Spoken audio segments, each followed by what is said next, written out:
Hi, I'm Kevin Gawletz, Program Facilitator with the Regina District Industry Education Council in the SunWest School Division. My grandfather, Mike Gawletz, passed away in 1973 when I was only 14 years old. I remember him as a quiet man, never big on conversation.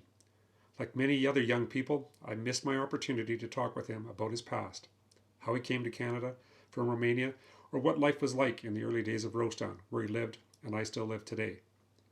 I certainly never thought to ask him what it was like being an entrepreneur or small business owner.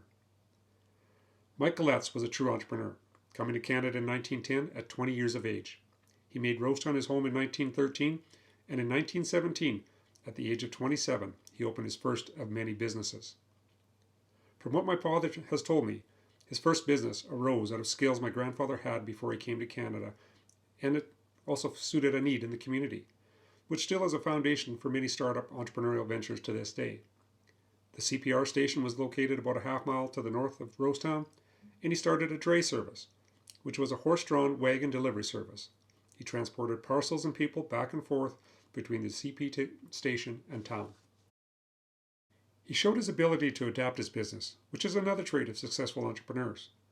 He switched over to a motorized delivery service as motor vehicles became more common.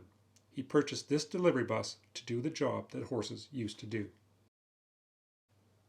By 1927, the CPR built a spur line and moved the station into town. The delivery service became obsolete at that point, so Mike adapted once again. As motor vehicles were becoming more commonplace, he opened up a service station that not only sold fuel, it featured an oil change bay and Rosetown's first car wash. For a time, he even sold vehicles from there. While doing all of this, he saw another way to make a buck and became the district bottle recycler. He bought the bottles from hotels and businesses in Rosetown and every community west to Kindersley, and then took the bottles to Saskatoon to sell for a profit. He eventually found his way to the Howard-Powell district 30 kilometers north of Rosetown on Highway Number 4, where he built and operated another Esso service station and general store in 1940. He also bought some adjacent farmland and tried his hand at farming. He sold the store in 1960 and retired back to Rosetown. My grandfather, Mike Gawletz, was 27 when he opened his first small business. I've been in the education field for over 35 years, and I never really considered opening a business of my own, though it's something I've thought about from time to time. I wondered what it would have been like to be like him. But for many young people like yourselves, it is an option. It is something that you could consider. In my 35 plus years as a career counselor, I have to admit I haven't had a lot of students walk through my doors and asking about that as an option. But there are lots of young entrepreneurs out there that are successful. In this video, we'll see some of those. And we'll also look at some statistical information that will give you some insight into what the future of entrepreneurship looks like in our province and in the country. We'll also hear from some people who could help you if you are looking for more information or looking to start up your own small business someday. First of all, we need to define what is entrepreneurship. It is setting up and operating a business, taking on the risks with the goal of making a profit. My source for some statistical information was the Saskatchewan Small Business Profile from 2022. The Saskatchewan Small Business Profile defines small businesses as those with fewer than 50 employees, and those small businesses make up nearly 99% of all businesses in our province. This clearly illustrates how important small business is in our provincial economy. This pie graph indicates how small businesses are spread out through the various economic sectors of Saskatchewan's economy. Not surprisingly, 26.5% of Saskatchewan's small businesses are in the agriculture sector. It does show that small businesses can be found in every part of our economy, though. The growth in the number of small businesses since 2011 has been substantial, which bodes well for people considering entrepreneurship. It is important to remember that small business owners are also big employers when it comes to employing people in their communities. 31% of our provincial workforce is employed in a small business. This injects a lot of income into our communities throughout the province. As one would expect, most small businesses are found in Regina and Saskatoon, but every region of Saskatchewan has small businesses. I'm from the Central West region, and in 2021, it had the third highest percentage of small businesses at 14.1%. In the January 11, 2023 edition of the Saskatoon Star Phoenix, an article outlined a growing concern amongst existing small business owners. Who is going to take over their business when it comes time for them to retire? 76% of Canadian business owners would like to retire in the next 10 years, and almost all of them are counting on the sale of their business for their retirement income. This clearly indicates that there will be many opportunities to purchase an existing business for younger, up-and-coming entrepreneurs. This business succession will be very important in sustaining the distribution of goods and services in communities throughout the country, and in rural Saskatchewan, it will be vital to help maintain the economy of our small communities to continue to provide us with goods and services, as well as employing many of our people. The great thing about owning any small business is that you, the owner of the business, can make your business operate any way you want it to. Some strictly sell goods to customers, others provide some sort of service. Some offer a combination of goods and services. Many small business owners actually operate more than one business at the same time. Some businesses have a retail store or a workshop that are essential to that type of business.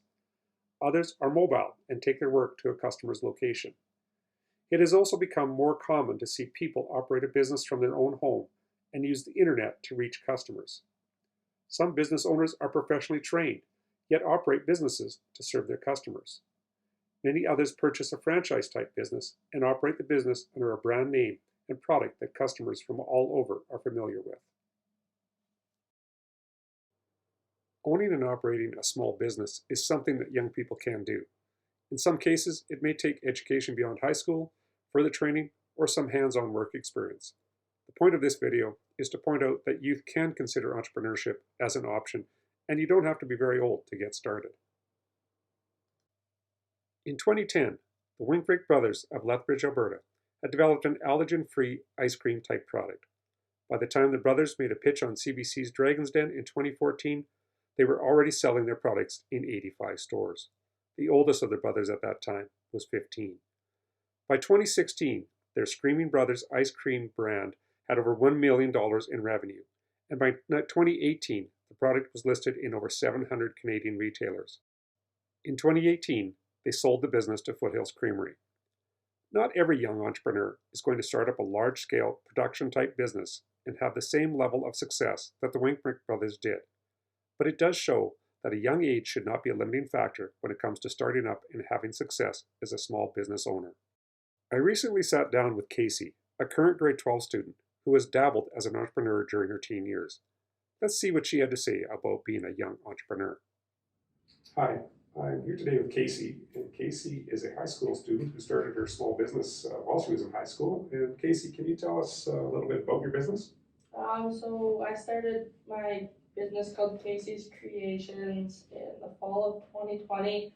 I was 14 years old, and it's kind of a mixture of sewing, cricketing, hobbies, kind of everything.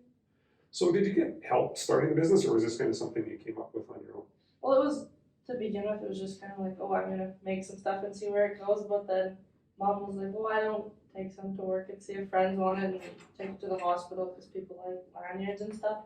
So then it kind of evolved into So let me see. So you got lanyards and cups and more lanyards and scratchies, and then I just made this is kind of the new product, some zipper pouches. oh, cool. A little bit of sewing, so that's kind of fun. Made that one the other day. That's awesome. Yeah. Yeah. So what traits, you've had some success, I know that locally, so what traits would you say, contribute to some of that success? Yeah, when you asked me that a while ago, I kind of sat on it for a while, and I was like, I'm going to think about this. So the first one I came up with was passionate and devoted, because you have to like what you're doing, because it's not something you do every day. It's kind of a side job, so you have to be able to go do it and enjoy it.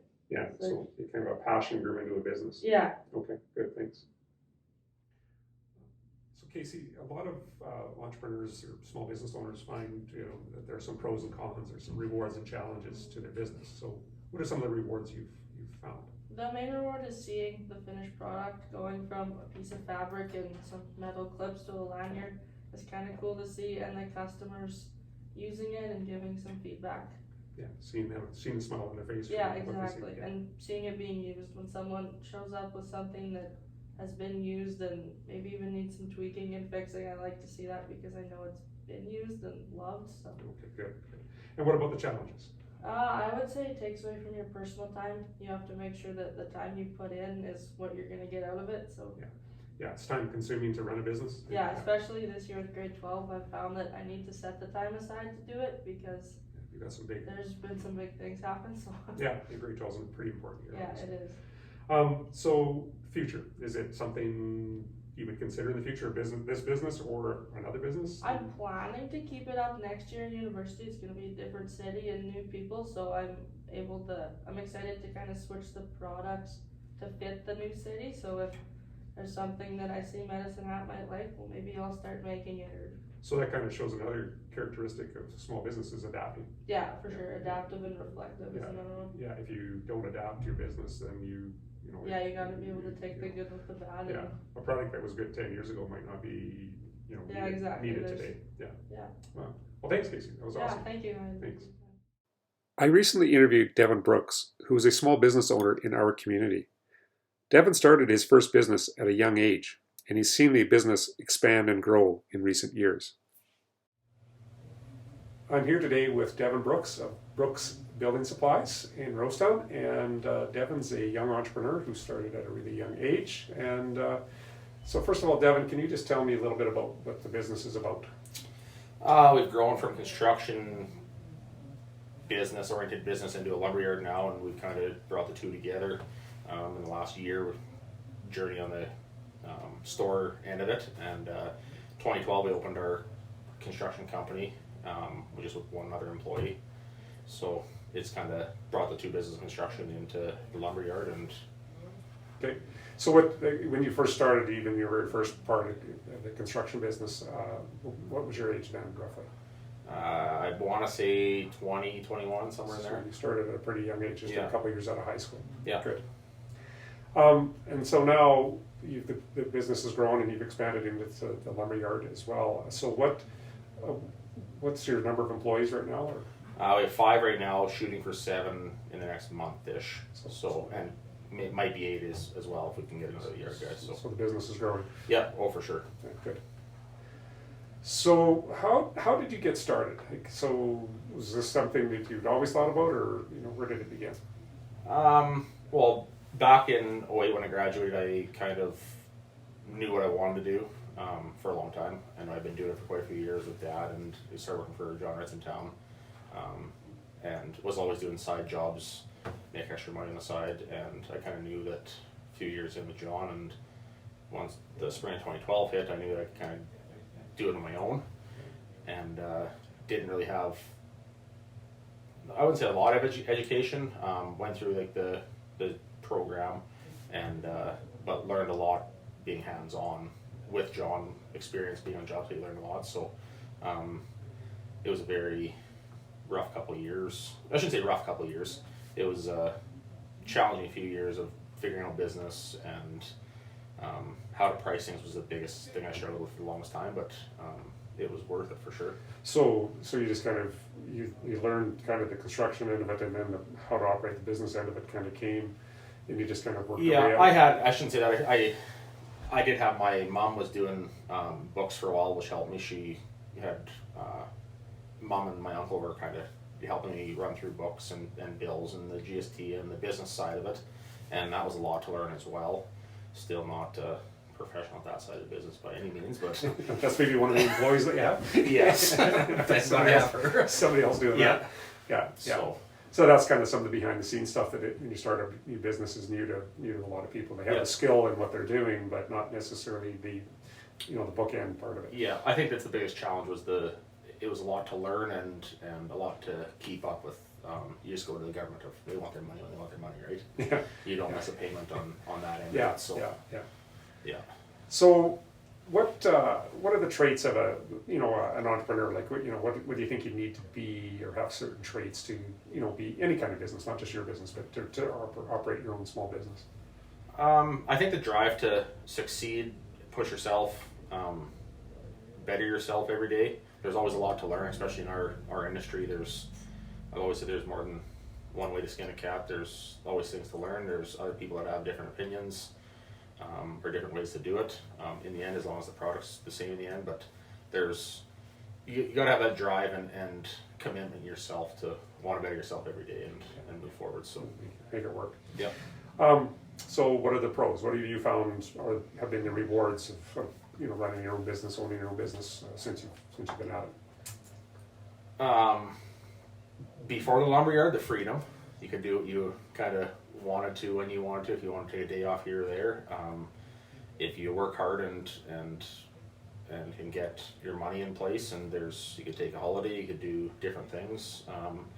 I think the biggest thing for me is the reward and the people we got to meet along the way, building houses for someone or renovating someone's job, and the job in the end you got to see what you did, and they're happy for the most part. So Yeah. Good. Quite rewarding. And the challenges? What's the part that's not so easy? I'd say the business side for me was something I struggled with for a long time. Just it's after hours. You work if you're working 7:30 in the summers till 6:30 at night, and then you get home at 6:30 or 5:30, whatever it is, and you're working doing quotes or book work, and it doesn't end that way. Yeah. So I guess everyone can look at it and say your own business is great to have and you can make a lot of money, but there's a lot of the behind the scene things that you have to sacrifice, and a lot of time goes in to make everything work. So Yes. When you were an employee, you didn't have those, you walk off the job at the end of the day and shut your brain off and go back to work the next morning, but now it's kind of there's other Yeah. stuff to do. Yeah. And as we grew with employees, I think the biggest thing is you want to make sure that you have to plan for the next day. If it's get materials to site or a trailer to site, and then have everything ready for the next day was challenging as well, especially on a lot of the smaller stuff. And I think the biggest challenge we found lately, obviously through COVID and stuff, was once we opened this lumberyard, was the supply. The customers want things. Well, it's 8 months out. It was the supply and demand that we didn't have. So Supply chain issues. Yeah. yeah.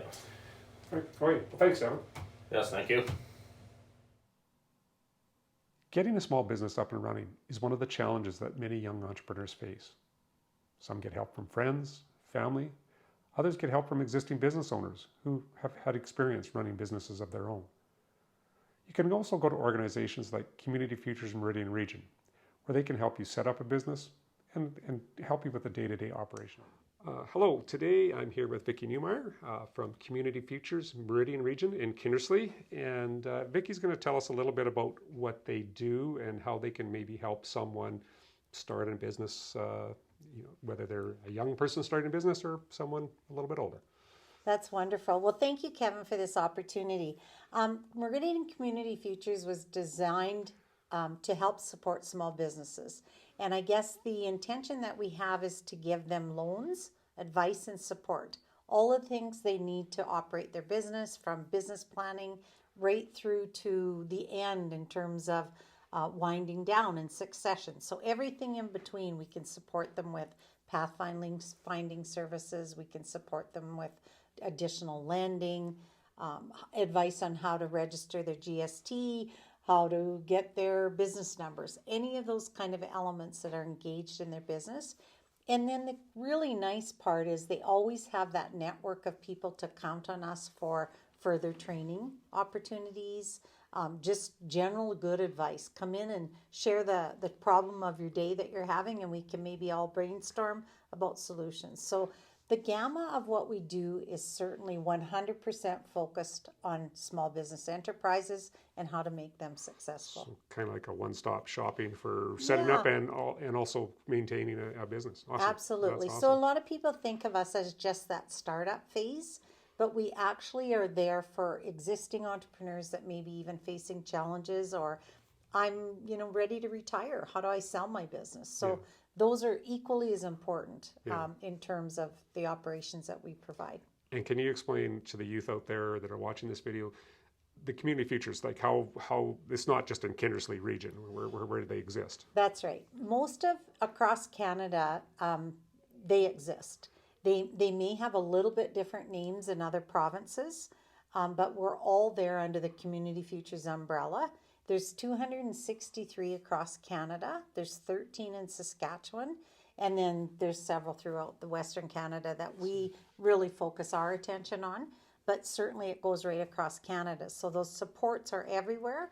The unique proposition for our organizations is that we help rural-based businesses. So Saskatoon and Regina are excluded from our programming. we're here to help the rural-based communities, Okay. which is a really cool option. They have lots of services in the cities, and so that's the nature of the Community Futures program, that it's there to support rural-based businesses. Awesome. So, any tips or advice for young, students that are looking at, their future careers, and perhaps entrepreneurship and small business operation is on their horizon? What tips would you have? Well, I guess I'm a believer in that, to try to experience entrepreneurship and try to do that through as many opportunities that present themselves, from selling lemonade on your street corner. That's usually the first small business venture that we all do, right through to taking on a job, or actually getting a shovel and a Windex and going to help somebody that needs a fence repaired or some gardening done or something like that, that creates that spirit of entrepreneurship. So I think experiential learning about entrepreneurship is critical. And then as they go through their adventure in high school, or even younger than that, because there's lots of young entrepreneurs that are 7, 8, 9 years old that are pretty adventurous in terms of going out to find how to make a buck, sort of thing. But what I also encourage them to think about is using any of your community futures. Ours in particular support a youth entrepreneurship camp. Okay. So we can send youth between the ages of 13 to 15 to a wonderful camp in Alberta that we partner with several Alberta Community Futures. And they get to experience a whole week of it. From learning about what it takes to be an entrepreneur, all of the elements that it takes to be that. And they actually open a business on business day and sell all their products and services. So it's pretty profound, and they get to keep all the money they make. So there is an incentive to making that profit line to do that. And that's what it's all about, right? Absolutely, yeah. So if they see the benefit of their work, then Exactly. it gives some incentive there. And they've had a lot of fun through the week doing it. Yeah. We also offer lots of community supported events. Power Play is one event that's in your school that we support. I've heard lots of good things about Yeah, that. it's a great opportunity. And these are grade 5 students in one of your SunWest School Division schools that we're helping out. And it's just absolutely wonderful to see them get the experience of entrepreneurship in a really safe environment where there's not a lot of high risk to lose your money and all that sort of stuff. So they get to experience it.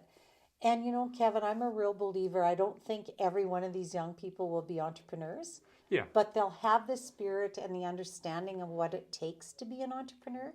And that if that's in their back pocket and something doesn't go well in their career, or their career takes a different turn, they can actually count on that as one of their valuable skills that they've learned. Yeah, it's always a possibility, isn't it? Absolutely, yeah. Sometimes tapping into those opportunities at the right time is what it takes. Absolutely, that 100%. So, any trends that you may see that could be in entrepreneurship that just to pass on? Well, I'm really seeing, and I'm so pleased with, two things. I think education and the way that education's seeing entrepreneurship is different. And I find that just absolutely the most wonderful thing, because I think, again, it's that one other choice that young people get to experience, and they get to have that as an option. You can get your commerce degree, and you can be a dentist, and you can be a doctor, but you still need to have those enterprising spirits and believing that you have the ability to run a business operation. Because basically, even a doctor is running an entrepreneurial adventure. They run a clinic. They do, absolutely. And they have to hire people, and they have to keep track of records, and they have to do all those same elements, as well as be a doctor. So I think we have just taking the twist on that everybody will benefit if they have that entrepreneurial background is really trending. And I'm proud of that. And I think that that's really profound. I think the other exciting thing is, I think the gig economy is going to be something in the future. It's not going away. A lot of young people will experience having to do maybe 2 or 3 gigs every month instead of doing a 9-to-5 job. It will be different, and it'll look different in the future. And our lifestyle, the balance between work and home life is changing, and young people want it different. So I think that's very much the trend. To get some of these tools, to be good at it, and do that gig economy could be a very satisfying, gratifying lifestyle that people choose. So, Oh, that's awesome. Well, I don't think I have any more questions. Do you have anything else to add, or? well, I just want to encourage anyone that wants to discuss anything about entrepreneurship to give our office a call. I'm more than delighted to help with anything I can in terms of encouragement. The one thing that I will tell you is that we don't always send everyone out the door telling them to be an entrepreneur. The opportunity to just go through the process of being an entrepreneur and whether this venture is the right one is probably the most important thing we do. And so if we can share and get the business plan set up and the cash flow and talk about those pieces of the pie and making sure it matches with what the goals are of any entrepreneur, if it's not the right venture, that one should go away. Stay away for a while. Yes, exactly. But the process is the same whether you do that 7 times and rethink of another opportunity. And I want to encourage young people to think about, drive around your own community and look at opportunities that might present themselves to you in a different way, but for people that want to get out of business. Because our small communities really need some of those services where that business community is exiting the business world. Yeah. And so we'd love to encourage them to do that as well. Well, and to realize too that when if some of those businesses leave the community and no one comes and fills that void, people take their business elsewhere, and when they take their business elsewhere, they take their money with them, and the spin-off loss to any community is substantial. Exactly. And the health of a community, in my opinion, is the business community. Yes. And if you can see things happening in your business community and the activity, because they're the ones that create the small jobs. Yeah. A really wise person told me once, don't try to seek out Kellogg's cornflakes in economic development. Try to all hire one more person within your business community, and you'll have equal success. Awesome. And greater. Awesome. So. That's great advice. Great. I'll include your contact information after this interview so that people can see it on the video as well, so That's that wonderful. they could get hold of you. Absolutely. I'd love to chat. Yeah. Thanks a lot, Vicki. Thank you so much, Thank you. Kevin. I appreciate it. Thanks.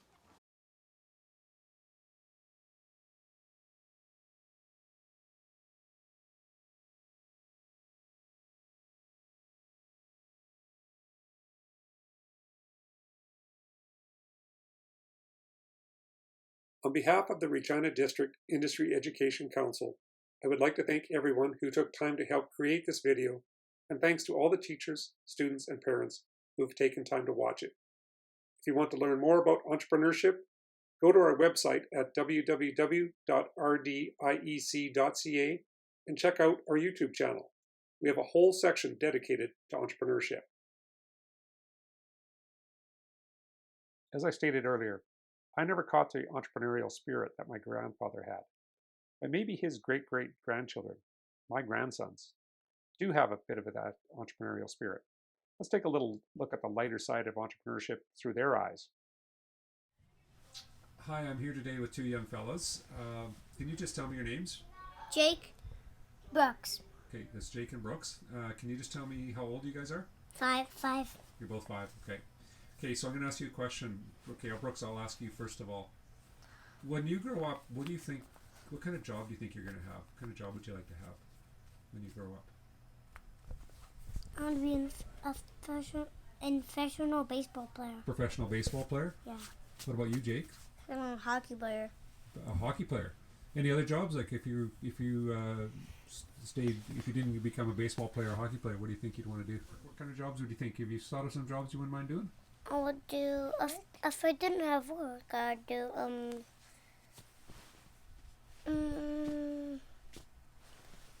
I would help some people do Mario Kart. Help people do Mario Kart. Me too. Okay. Would you guys, listen to this, would you ever think about being an entrepreneur? What is that? Would you think about being an entrepreneur, Brooks? I don't know. What is that? What is that? Would it be somebody that runs their own business, owns their own store? Would that be good? Would you like to do that? Yeah. That'd be pretty cool? Yeah. To have your own store? And Jake and me, we're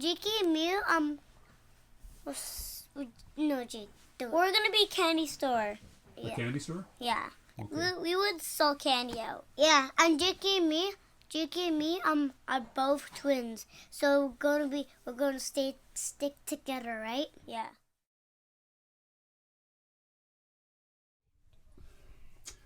Hi there, guys. First of all, can you guys tell me who you are? I am Jasper. I And- am Gunner. And what's your ages? What's your age, Gunnar? I'm 7. You're 7. You're both 7. Okay. So, guys, I'm gonna show you something on a piece of paper here right away. Okay. I want you to both look at this piece of paper. Look down here. I'll show people what I'm showing you.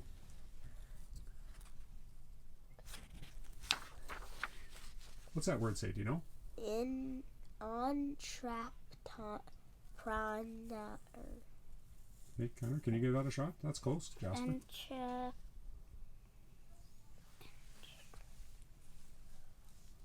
No, you gotta. Entrepreneur. Well, that's close. Okay, yeah, I'll tell you what. I'll tell you what it is. It's entrepreneur. Entrepreneur. Oh. Okay. Okay. Can you guys tell me? Give me your best guess of what that means. What do you think that means? Entrepreneur. Engineer. Engineer. Gunnar, what do you think? What do you think an entrepreneur is? Entertaining. No, Okay. no. What are you gonna be when you grow up? Working for a campground. Working for a campground? Well, it could be. I'll tell you what an entrepreneur is. An entrepreneur is someone who runs their own business. Oh, so technically that's not a business. Well, it could be. Well, it could be somebody who runs their own campground if they have their own campground. Technically, you do. Well, I don't own one. I work for one, but you could own one, or it could be a store downtown, like a grocery store, or somebody owns a clothing store or something like that. It could be somebody that runs a mechanic shop. It could be somebody that runs a welding shop, or lots of things. Yeah, my auntie owns Urban Grocer. She has a grocery store, so she's an entrepreneur. Okay, that's cool. Do you guys think you'd ever want to be an entrepreneur when you grow up? Yes. You would? What kind of business would you want?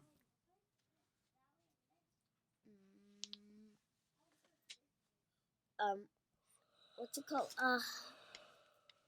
Amazon. Amazon. Oh, you're going to run the whole Amazon. I want to be Jeff Bezos What about you, Gunnar? and get rich. And get rich. How about you, Gunnar?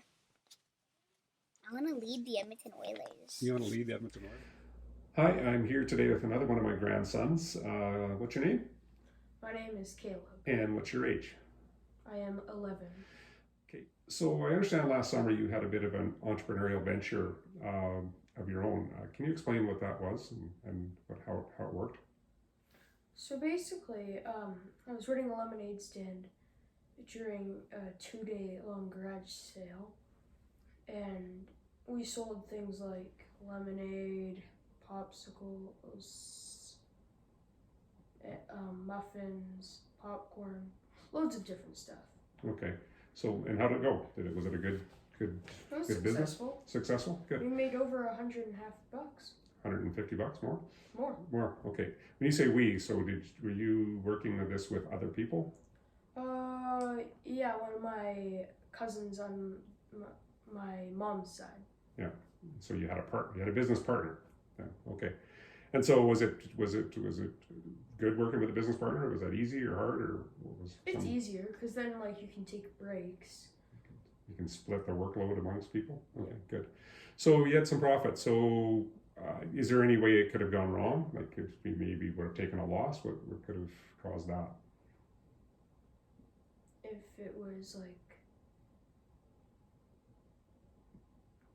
it was windy, rainy, stormy. Bad weather. Bad weather. It was an outdoor business, so weather is important for an outdoor business, obviously. Yeah.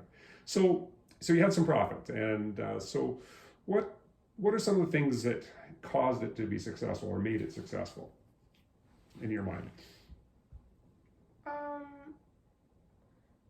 Probably one of the most successful things was it was in a monster garage sale, and it was on the corner of a street where it's just in the middle of everything. Okay, so it was a good location, and it was at a garage sale, so it was it was good timing or something like that because it attracted people. Because Okay. everyone was out because it's a monster garage sale Yeah. where the entire city is invited. Good. So yeah, so you had people and were aware of it. Good. So did you market it anyway? Did you do any marketing, like any signs or anything like that? Yeah. And what did you do? Basically, one of my signs was the menu, because like I didn't want to have to remember like 100% of everything, because then I'd probably forget eventually. Menu and prices were on there too? Yeah. Yeah. And then my other sign was for the donation. And what was the donation about? Do you mean by like where it was going? Or? Oh, you were making a donation, right? Yeah. Okay, so with some of the profits. So what did you tell people there? That a third of the proceeds were going towards Jim Patterson's Children's Hospital. Well, good for you. That's awesome that you were donating some of that. And again, that probably helped people too, like that you were stating that. If you wouldn't have that sign up, that might not have been as successful then. Mm-hmm. Okay, good. So what are some other personal traits, or what are some traits that you've learned in this whole experience of running even a short, small 1 day or 2 day business that it helps to make it successful as a person? Like, what do you have to do with people? You have to be social. You have to be polite, like thank you, and then you're welcome. Yeah. Being rude wouldn't be working, and being standoffish, that kind of thing. Yeah, so good business traits. Good. So you've had a little bit of experience. I know you're young. You're 11. You've got lots of future ahead of you. What do you think? Running a business, not a lemonade stand necessarily, but a business would be in your future. That's something that you might want to do in the future. Well, I don't really want to be an entrepreneur because I have like other plans. Yeah. But an entrepreneur is definitely a decent job. Decent job. Okay. Well, that's good. Thanks, Caleb. You're welcome.